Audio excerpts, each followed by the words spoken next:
اس کا اعلان کریں. یہ ذمہ داری ہے. میں جمعیت کے تمام ساتھیوں سے کہتا ہوں کہ مطالبہ کریں. آپ پر لازم ہے خوشی کے لڈو نہ کھائیں. لڈو کھانے سے کچھ نہیں ہوگا، جمعیت کا جنازہ نکل جائے گا. آج تک یہی سب ہوتا رہا. اب وہ اس دور کی طرف آئیے جس دور میں ہم دیکھ رہے ہیں کہ ہر چھوٹی سے چھوٹی پارٹی اٹھتی ہے، ہم ٹھوکتی ہے، مقابلہ کرنے کے لیے میدان میں آتی ہے. نہیں آتے ہیں اگر تو وہ لوگ جو اپنے کو علماء کہتے ہیں، جو مدرسوں کے ذمہ دار بنے ہوئے ہیں، وہ دبے رہتے ہیں اور سر جھکائے رہتے ہیں اور کسی مشرک اور کسی کافر کی جوتیاں سے ڈالتے ہیں. میرے کہنا ہے کہ مولانا ارشد صاحب، مولانا محمود صاحب، مولانا سلمان صاحب اور جتنوں کو چاہیں ان سب کو الیکشن میں کھڑا ہونا پڑے گا، خود میدان میں آنا ہوگا، اور جس کو وہ طے کریں گے ان لوگوں کو جتوانا اور ان کے لیے کوشش کرنا. اور میں کہتا ہوں 40 پارٹیاں غیر مسلموں کی اور کچھ مسلمانوں کی 40 پارٹیاں میں ان کی خدمت میں حاضر کر دوں گا. الحمدللہ وکفی وسلام علی عبادہ الذین اصطفی، اما بعد. آج میں جمعیت العلماء کے تمام ذمہ داران اور ممبران سے کچھ باتیں کرنا چاہتا ہوں. جمعیت العلماء ہماری ایک ملی، قومی اور دینی تنظیم ہے. جس پس منظر میں اس تنظیم کا قیام عمل میں آیا وہ انگریزوں سے اس ملک کی آزادی کا پس منظر ہے، اور اس تنظیم کے ذمہ داران اس بات کے مدعی رہے کہ وہ تحریک شہیدین کے وارث ہیں. وہ حضرت امداد اللہ مہاجر مکی اور مولانا محمد قاسم دانوتوی اور مولانا رشید احمد گنگوہی وغیرہ حضرات کے وارث ہیں اور ان کی وراثت کے امین ہیں. جس پس منظر میں یہ تحریک وجود میں آئی تھی اور جس میں آخری دور میں سب سے بڑا کردار شیخ الہند کا ہے، حضرت مولانا محمود حسن دیوبندی رحمۃ اللہ علیہ اس تحریک کے پیچھے اس کی روح تھے، اس کی جان تھے، وہ اس کے حقیقی ترجمان تھے. اور انہوں نے جو تحریک شروع کی تھی وہ تحریک کے جس کے بلند ترین مقاصد میں سب سے اہم مقصد یہ تھا کہ اس ملک کو آزاد کرایا جائے، اس ملک کو انگریزوں کے اقتدار سے آزاد کیا جائے، مسلمانوں کو غلامی سے آزاد کیا جائے. اور اس مقصد کی خاطر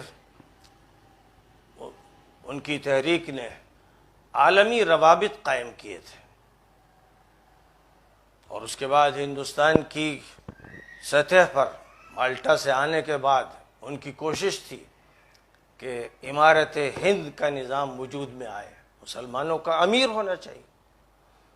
نبی اکرم صلی اللہ علیہ وسلم کی وفات ہوئی تو قبل اس کے کہ تجہیز و تکفین و تدفین ہوتی، فکر اس کی گئی کہ پہلے خلیفہ طے ہو جائے. اور حضرت ابو بکر صدیق رضی اللہ تعالیٰ عنہ کی خلافت کا فیصلہ کیا گیا. پھر اس کے بعد تجہیز و تکفین و تدفین کا عمل کیا گیا کہ یہ عمل بھی مؤخر رکھا گیا. مسلمانوں پر اتنی بڑی ذمہ داری عائد کی گئی ہے اور ہمارے سامنے تو کھلی ہوئی مثال موجود ہے، قرآن کے احکام موجود ہیں، نبی اکرم صلی اللہ علیہ وسلم کی ہدایات موجود ہیں، پھر خلفائے راشدین نے جو کچھ بھی کیا اس کی تاریخ موجود ہے، اس کے واقعات موجود ہیں. اور جب بھی ہم کچھ کریں گے تو ہم کو پلٹ کر کتاب و سنت کی طرف جانا ہوگا. ہم کو پلٹ کر یہ دیکھنا ہوگا کہ کتاب و سنت کی صحیح معنی میں ترجمانی کرنے والے خلفائے راشدین نے کیا کیا اور نبی اکرم صلی اللہ علیہ وسلم کی طرف سے جن کو عمرہ متعین کیا گیا یا خلفائے راشدین نے اپنے دور میں جن پر ذمہ داری ڈالی، انہوں نے کتاب و سنت کی رہنمائی میں کیا عمل کیا؟ تا قیامت ہمیں یہی کرنا ہے۔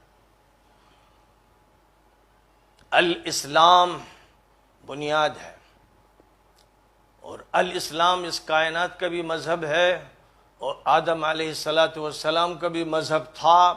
اور تمام پیغمبروں کا تھا، یہاں تک کہ ختم المرسلین خاتم النبیین حضرت محمد مصطفیٰ صلی اللہ علیہ وسلم نے اس کی تکمیل کا اعلان فرما دیا،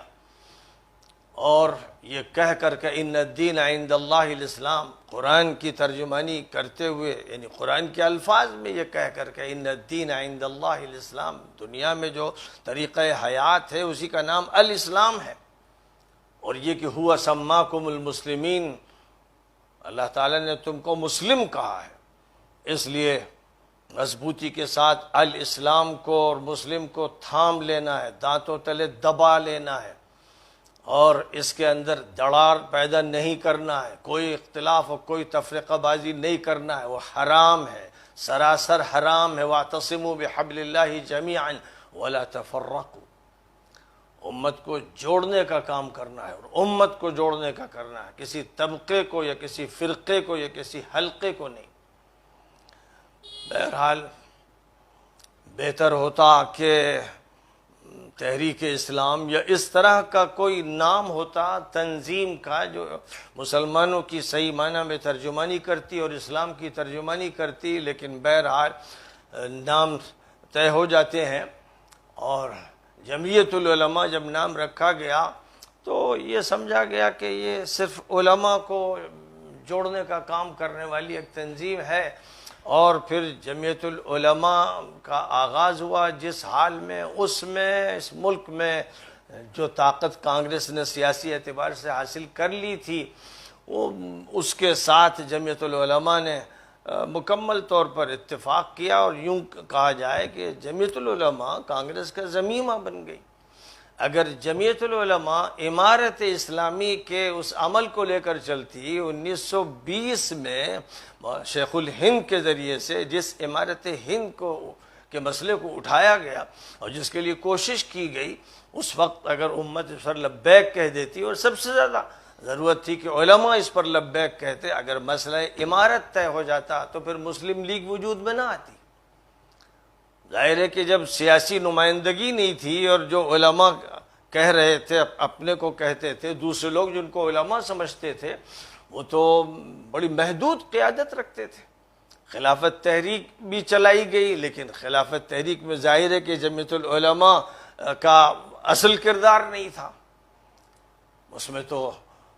مولانا عبدالباری صاحب کا اور محمد علی جوہر کا اور مولانا شوکت علی کا اور دیگر حضرات کا جو بھی کردار رہا، لیکن وہ ایک ایسی تحریک تھی کہ جہاں کے لیے برپا کی گئی تھی وہیں پر اس کے خلاف منافق متحد ہو گئے تھے، اور 1924 میں خلافت اسلامی کا الغاء کر دیا گیا۔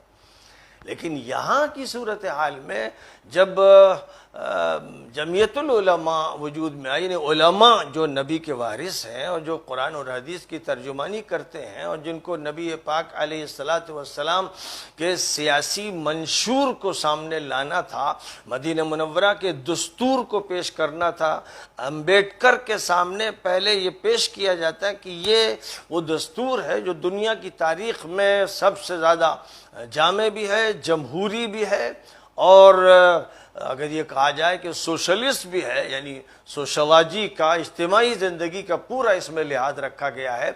اگر علماء کی طرف سے اس کی بات کی جاتی، اس کو پیش کیا جاتا، اور ہیومینٹی کے لیے اور مانوتا اور مینکائنڈ کے لیے یہ بتا کر یہ پوری انسانیت کے لیے دستور ہے، اور یہ وہ دستور ہے جس نے یہودیوں کو بھی مدینہ منورہ میں ضمانت دی تھی، اور جتنے بھی رہنے والے لوگ تھے سب کو آزادی کے ساتھ زندگی گزارنے کے مواقع عطا کیے تھے۔ بہرحال علماء کی یہ ذمہ داری تھی، لیکن یہ بڑا افسوسناک منظرنامہ تھا کہ علماء کے جو جھگڑے ایک عرصے سے چلے آ رہے تھے، اور جن جھگڑوں کے خاتمے کے لیے ندوۃ العلماء کی تحریک برپا ہوئی تھی، اور بھی ہر طرف سے کوششیں کی جاتی رہی تھی کہ جو حلقے بڑھ گئے ہیں، یعنی ایک دوسرے کے خلاف فتووں کا جو ماحول قائم کیا گیا ہے جس سے فرقے بنتے ہیں اور ان میں تشدد ہوتا ہے، اس ماحول میں جب بات جمعیت العلماء کی گئی تو ظاہر ہے کہ وہ علماء جو بریلوی نقطہ نظر کے تھے، وہ علماء جو شیعہ نقطہ نظر کے تھے، اور اسی طرح وہ علماء جو اپنی نسبت اہل حدیث کی طرف کرتے تھے اور مسئلے میں شدت اختیار کرتے تھے، وہ سب پھر شامل نہیں ہوئے۔ ہونا تو یہ چاہیے تھا کہ پورے ملک کے علماء کی نمائندگی اس طرح ہوتی کہ گویا یہ علماء خلافت راشدہ کی ترجمانی کر رہے ہیں، اور نبی اکرم صلی اللہ علیہ وسلم نے جو ہمارے لیے سیاسی طریقہ کار عطا فرمایا ہے، اور جو قرآن اور حدیث میں سیاست کے بارے میں ہدایات دی گئیں، اور سیاست کے معنی یہ ہوتے ہیں کہ انتظام کیا جائے، ہر طرح کا انتظام۔ سیاست نام انتظام کا ہے، مینجمنٹ کا نام ہے، لہذا اس اعتبار سے ہماری تمدنی زندگی، سماجی زندگی، معاشرتی زندگی، ہماری معاشی زندگی، ہماری حکومت سے متعلق ہمارے جو ذمہ داری ہیں، ان سب کو کور کرنا ہے، ہونا یہ چاہیے تھا۔ تو میں نے کہا کہ اگر واقعی اس طرح ہوتا تو مسلم لیگ کا وجود ہی نہ ہوتا، ہندوستان متحد رہتا، اور ہندوستان کے اس اتحاد کے ساتھ ساتھ علماء کا یہ رول ہوتا کہ وہ سیاست کی رہنمائی کرتے، وہ امبیڈکر کی رہنمائی کرتے، وہ اس ملک کے قانون و دستور کی رہنمائی کرتے، اور ان کی پوری چھاپ ہوتی اگر وہ واقعتاً یہ کرتے۔ میرا تو بڑا جی چاہتا ہے کہ جمعیت العلماء کی جگہ نام ہوتا خدام الہند، سرونٹ آف انڈیا۔ RSS نے جو نام اختیار کیا اس میں ملک کی خدمت کو بنیاد بنایا گیا، اور ملک کی خدمت کو بنیاد بنایا گیا اور کام اسی انداز سے کیے گئے۔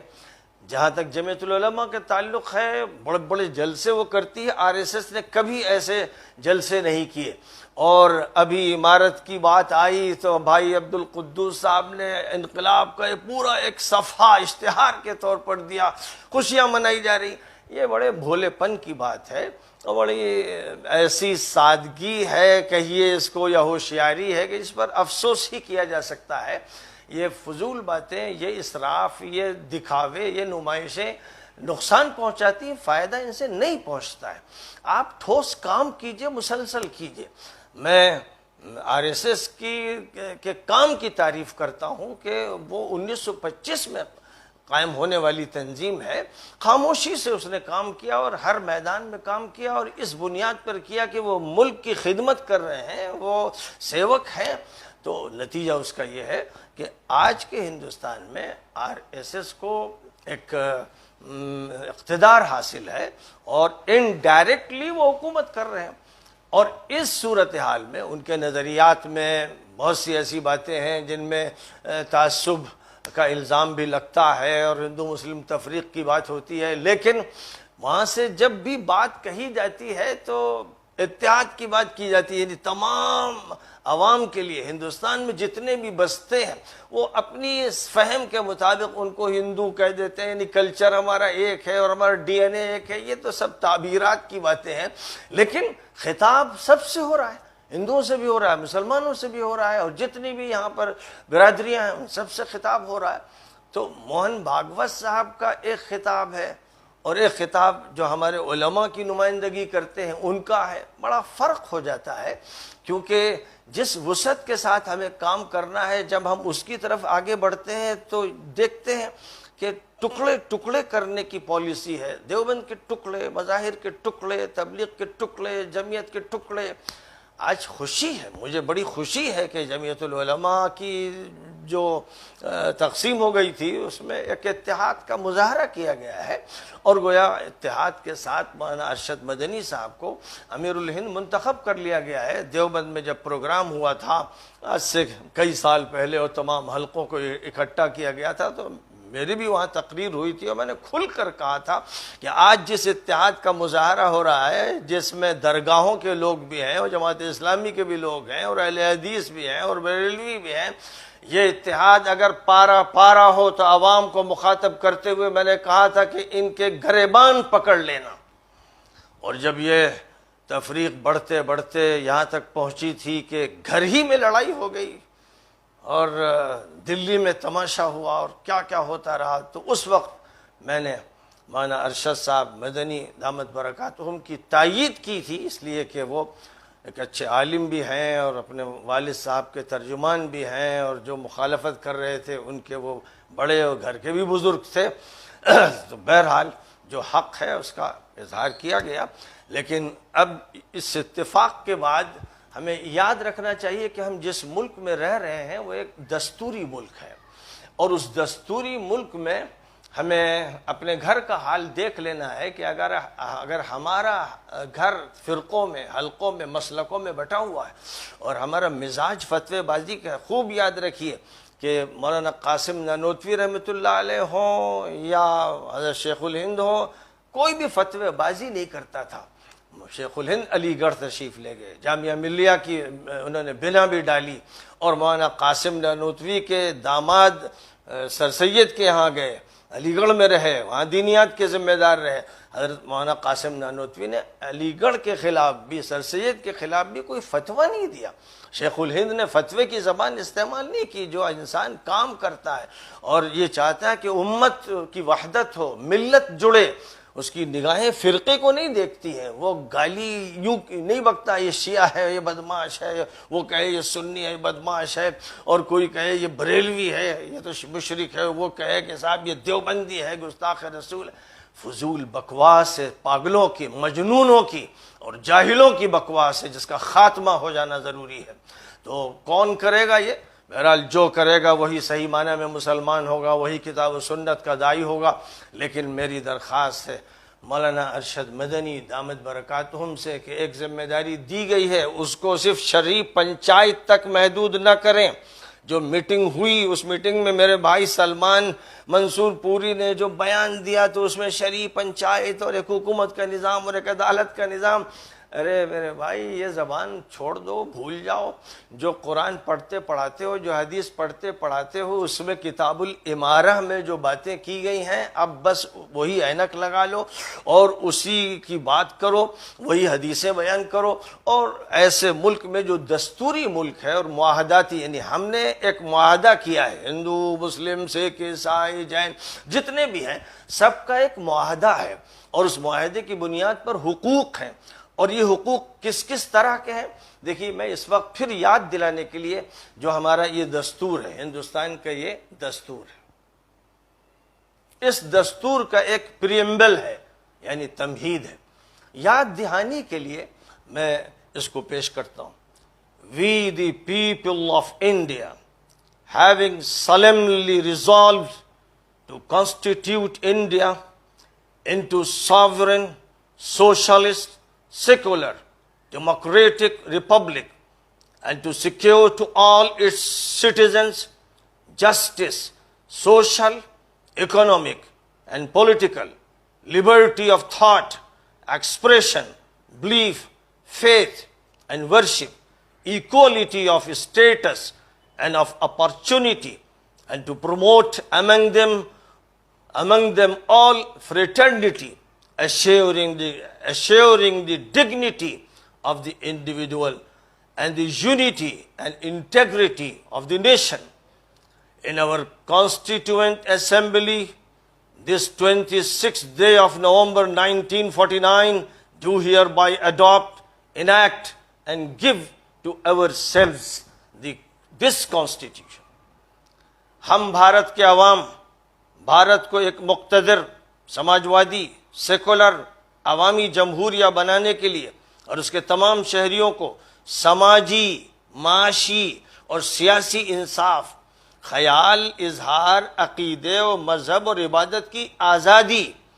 بے اعتبار حیثیت اور موقع مساوات حاصل کرانے کے لیے، اور ان سب کے مابین فرد کی عظمت اور قوم کے اتحاد اور سالمیت کو یقینی بنانے والی اخوت کو فروغ دینے کے لیے متانت اور سنجیدگی سے عزم کرتے ہوئے اپنی آئین ساز اسمبلی میں آج، جب یہ طے ہو رہا تھا، آج مورخہ 26 نومبر 1949،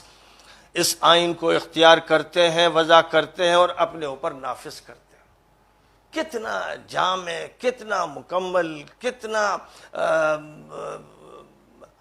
آزادی دینے والا، حقوق کی ضمانت دینے والا دستور ہے۔ اب اسی دستور کی روشنی میں اگر ہم صرف اپنی عبادت، اپنے مدرسے، اپنی خانقاہ اور اپنی ذاتی شخصیت یا اپنی صرف ایک جماعت اور اپنی انجمن میں محدود ہو جاتے ہیں تو ظلم ہم اپنے اوپر کرتے ہیں، کسی اور کے اوپر نہیں کرتے۔ ہم ملت کو نقصان پہنچاتے ہیں، کیونکہ ظاہر ہے کہ ملت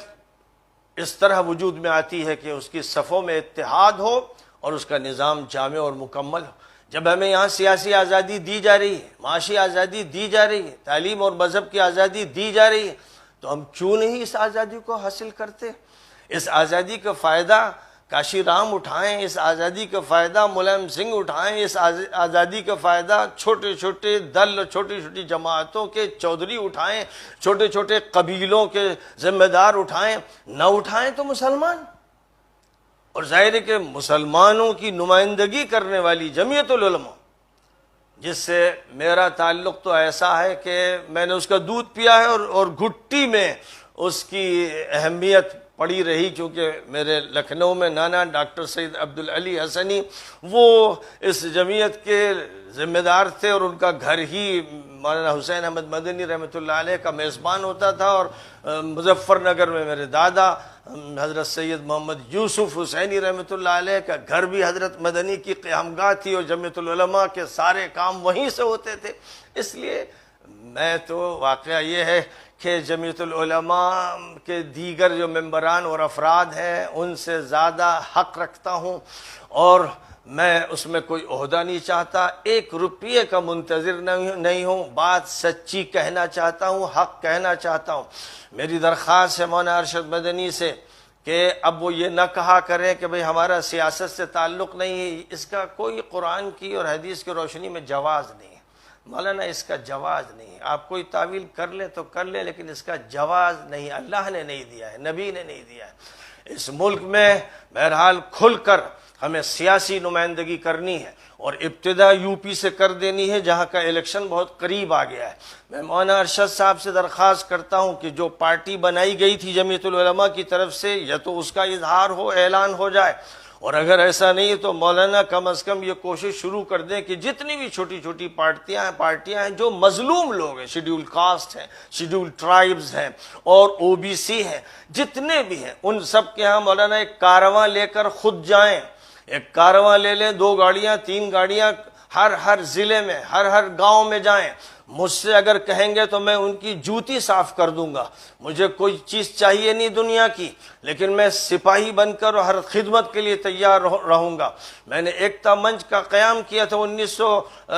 2012 میں، اور اس وقت افسوس ہے کہ جو ہماری ملت کے لوگ تھے انہوں نے اس پر توجہ نہیں کی، اور 25 پارٹیاں میرے ساتھ کھڑی تھیں، جن میں اس وجہ سے کہ ہمارے جو بڑے اور بزرگ اور علماء کہتے ہیں، انہوں نے شرک کی درگاہ پر حاضری دی اور توحید کے اس اعلان کو قبول نہیں کیا، نقصان پہنچا۔ ظاہر ملت اگر نہیں ہوگی تو کوئی اکیلا کیا کر لے گا۔ اور اب میں مولانا سے کہتا ہوں کہ مولانا ارشد صاحب، مولانا محمود صاحب، ہمارے بھائی مولانا سلمان، تینوں طے کر لیں وہ 80 حلقے یو پی میں، کہ جہاں اگر مسلمان فیصلہ کر لیں تو ساری سیٹیں مسلمانوں کو ملیں گی۔ جو ایسے حلقے ہیں جن کے بارے میں انہیں معلوم ہے اور جو سیاست سے واقف ہے انہیں معلوم ہے، وہاں کے لیے طے کر لیں کہ جمعیت العلماء کی طرف سے 80 حلقوں میں نمائندہ منتخب کیے جائیں گے۔ صدا لگانے والا میں اور میرے ساتھ ہزاروں ہوں گے جو ایسی صدا لگائیں گے کہ ان کے منتخب کردہ شخص کے علاوہ کوئی جیت نہیں سکے گا۔ لیکن میرا کہنا ہے کہ مولانا ارشد صاحب، مولانا محمود اور مولانا سلمان بھی کھڑے ہوں الیکشن میں، وہ اپنے لیے حلقہ انتخاب طے کریں۔ اگر نبی نے سیادت اور قیادت حاصل کی اور سیاست اپنے ہاتھ میں لی، اگر ابو بکر نے، عمر نے، عثمان نے، علی نے یہ کام کیا، اگر یہ بھی ان کے متبع ہیں، اگر یہ ان کی سنت پر چلنا چاہتے ہیں، اگر قرآن و حدیث پر پورا ایقان ہے، طے کر لیں کہ اب ان کو سہارے ادھر ادھر کے تلاش نہیں کرنے ہیں اور پوری قوت سے کھڑا ہونا ہے۔ میں فقیر حقیر 30 سے 40 پارٹیاں، غیر مسلموں کی چھوٹی چھوٹی مظلوموں کی پارٹیاں مولانا کے قدم میں رکھ دوں گا، میں ان کو لے کر ان کی بھرپور تائید کروں گا۔ وہ اعلان کر دے کہ خاص طور پر وہ حلقے جہاں مسلمان جیت سکتے ہیں، وہ چار کھڑے ہوتے ہیں اور وہیں ہارتے ہیں، وہ اس کا اعلان کریں۔ یہ ذمہ داری ہے۔ میں جمعیت کے تمام ساتھیوں سے کہتا ہوں کہ مطالبہ کریں، آپ پر لازم ہے، خوشی کے لڈو نہ کھائیں، لڈو کھانے سے کچھ نہیں ہوگا، جمعیت کا جنازہ نکل جائے گا۔ آج تک یہی سب ہوتا رہا۔ اب وہ اس دور کی طرف آئیے جس دور میں ہم دیکھ رہے ہیں کہ ہر چھوٹی سے چھوٹی پارٹی اٹھتی ہے، ہم ٹھوکتی ہے، مقابلہ کرنے کے لیے میدان میں آتی ہے۔ نہیں آتے ہیں اگر تو وہ لوگ جو اپنے کو علماء کہتے ہیں، جو مدرسوں کے ذمہ دار بنے ہوئے ہیں، وہ دبے رہتے ہیں اور سر جھکائے رہتے ہیں اور کسی مشرک اور کسی کافر کی جوتیاں سیدھی کرتے ہیں۔ یہ طریقہ کار یہاں بھی بدلنا ہوگا اور عالم اسلام کے لیے بھی بدلنا ہوگا۔ وہ خبیث اور مجرم آل سعود جنہوں نے اب کھلم کھلا حدیثوں کا انکار کیا ہے۔ محمد بن سلمان کی وہ تقریر سب جگہ نشر ہو رہی ہے جس میں اس نے کہا کہ ہمیں حدیثوں کی ضرورت نہیں ہے، متواتر حدیثیں دیکھ لی جائیں گی۔ اس پر بھی جو علماء خاموش ہیں، اور فلسطین کا جو مسئلہ سامنے آیا اور جس طرح سے ایران نے تائید کی، فلسطین کے کاز کے لیے جس طرح تائید کی، اور آج ترکی اور ایران اور پاکستان جس طرح آپس میں اتحاد کر رہے ہیں، یہ سب عالمی حقائق ہیں، ان سے آنکھیں میچ لینے سے کچھ نہیں ہوگا۔ اور فرقے واریت کے جنازے نکال دینے پڑیں گے۔ مسلکی تشدد اور مسلکی مسائل میں، حدیث اور قرآن کے مسائل میں فتوے بازیوں کی گند سے اپنے کو پاک کرنا ہوگا۔ تو بہرحال میرا یہ کہنا ہے کہ مولانا ارشد صاحب، مولانا محمود صاحب، مولانا سلمان صاحب اور جتنوں کو چاہیں ان سب کو الیکشن میں کھڑا ہونا پڑے گا، خود میدان میں آنا ہوگا، اور جس کو وہ طے کریں گے ان لوگوں کو جتوانا اور ان کے لیے کوشش کرنا۔ اور میں کہتا ہوں 40 پارٹیاں غیر مسلموں کی اور کچھ مسلمانوں کی 40 پارٹیاں میں ان کی خدمت میں حاضر کر دوں گا۔ اللہ کا فضل ہے کہ آج بھی یہ معمولی سی خدمت میں انجام دے سکتا ہوں۔ جو لوگ جھگڑوں میں پڑے ہیں، مسئلوں کو اٹھاتے ہیں، جو قرآن اور حدیث کے حوالے دینے پر پاگل ہو جاتے ہیں، پیٹ میں ان کے درد شروع ہو جاتا ہے، ایسے مجرموں سے تو اللہ نمٹے گا۔ میرا یہ کہنا ہے کہ جمعیت العلماء کو نئے دور میں داخل ہونا ہے۔ دنیا نئے دور میں داخل ہو رہی ہے، ایک طرف دجالی فتنے ہیں اور ایک طرف مہدی کی باتیں ہو رہی ہیں، اور اسی طرح ہمارے ملک میں ایک طرف خطرناک اور سیاہ مستقبل ہے، جہاں بات اگر کبھی انسانیت کی ہوتی ہے لال قلعے سے تو وہ مودی کرتے ہیں کہ سب کا ساتھ اور سب کا وکاس، اور موہن بھاگوت دعوت دیتے ہیں کہ مسلمانوں کو کہ بھائی ہم اور آپ ایک ہیں۔ یہ بات وہاں سے ہو رہی ہے جو بات آپ کو کرنی تھی، جو بات آپ کو کہنی تھی۔ آپ کہتے ہیں کہ آپ تو قبول نہیں کریں گے بریلوی کو، شیعہ کو اور اہل حدیث کو، اور ان کی تردید میں آپ کوشش کریں گے، اور فتوے ہی راستہ ہے آپ کا۔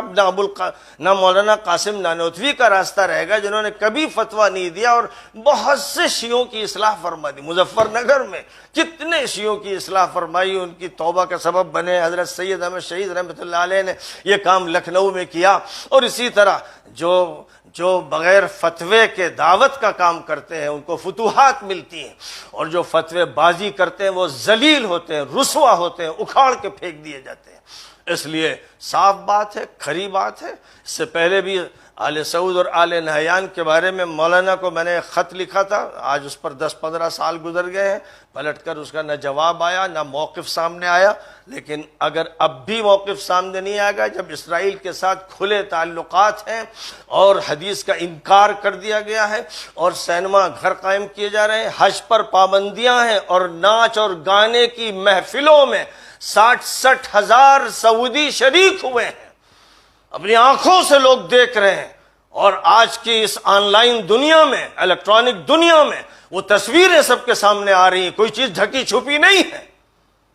اس لیے بولڈ اور جرأت مندانہ موقف اختیار کرنا پڑے گا، حق کا اظہار عالمی سطح پر بھی کرنا ہوگا اور ہندوستان کی اس سطح پر بھی کرنا ہوگا جہاں آپ کو سماجی، معاشی اور سیاسی انصاف کو طلب کرنے کی آزادی ہے، جہاں آپ کو اپنے دین کے ادارے قائم کرنے، دین کی تعلیم دینے، دین کی تبلیغ کرنے اور اسلام کی دعوت دینے کی آزادی دی گئی ہے۔ ہمیں اس آزادی کا بھرپور استعمال کرنا ہے۔ بہرحال میں کیا اور میری بساط کیا، لیکن ایک خادم ہوں، ایک سپاہی ہوں، عہدہ نہیں چاہتا ہوں، یہ چاہتا ہوں کہ سب جڑ جائے، ملت جڑ جائے، اسی کے لیے تڑپتا ہوں، روتا ہوں، بلکتا ہوں۔ اور عالمی سطح پر جب ملت کو جڑتا دیکھتا ہوں کہ ایک طرف ایک بلاک بن رہا ہے ان کا کہ جو باعزت ہیں، غیور ہیں، خوددار ہیں، ایک طرف ان کا بلاک دیکھتا ہوں اور دوسری طرف وہ بلاک دیکھتا ہوں مجرموں کا، خبیثوں کا اور ایسے گندے و ناپاک لوگوں کا جو اسرائیل کی جوتیاں سیدھی کرتے ہیں، ان کے تلوے چاٹتے ہیں۔ یہ دو محاذ ہیں، دو کیمپ ہیں، کھلے ہوئے ہیں، ان کے بارے میں واضح موقف اختیار کرنا پڑے گا، آج نہیں تو کل۔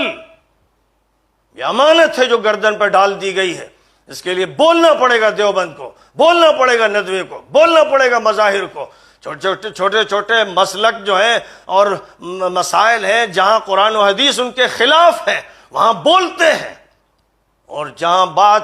اللہ کی کتاب کی اور اللہ کے رسول کی ہدایات کی کھلی ہوئی ہے، عوام سمجھ رہے ہیں، جس کو بچہ سمجھ رہا ہے، اس کے بارے میں خاموشی۔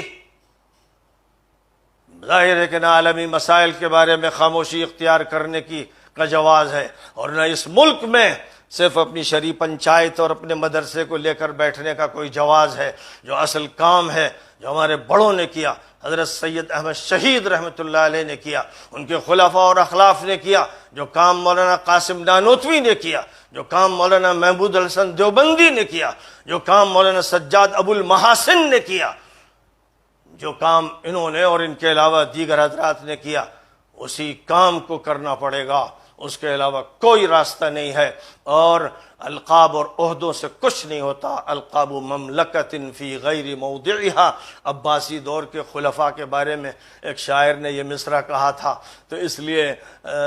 مسئلہ یہ نہیں ہے کہ کون امیر الہند اور کون امیر العالم اور کون امیر الجزیرہ العربیہ بن گیا، بے معنی الفاظ ہیں۔ اگر نبی پاک علیہ السلام کی سیرت و سنت کے مطابق پوری قوت کے ساتھ عمل نہ ہو، ہمارا ملک معاہداتی ملک ہے، دستوری ملک ہے، اور اس میں ہمارے بہت سے حقوق ہیں، جن حقوق سے فائدہ چماروں نے اٹھایا، یادوں نے اٹھایا، پنڈتوں نے اٹھایا، برہمنوں نے اٹھایا، نہیں اٹھایا تو اس ملت نے۔ یہ ملت جو پوری انسانیت کے رہنمائی کے لیے برپا کی گئی، فائدہ نہیں اٹھانا ہے تو اس کو کیوں ایسا ہو رہا ہے؟ اس صورتحال کو بدلنا چاہیے۔ وآخر دعوانا ان الحمد للہ رب العالمین۔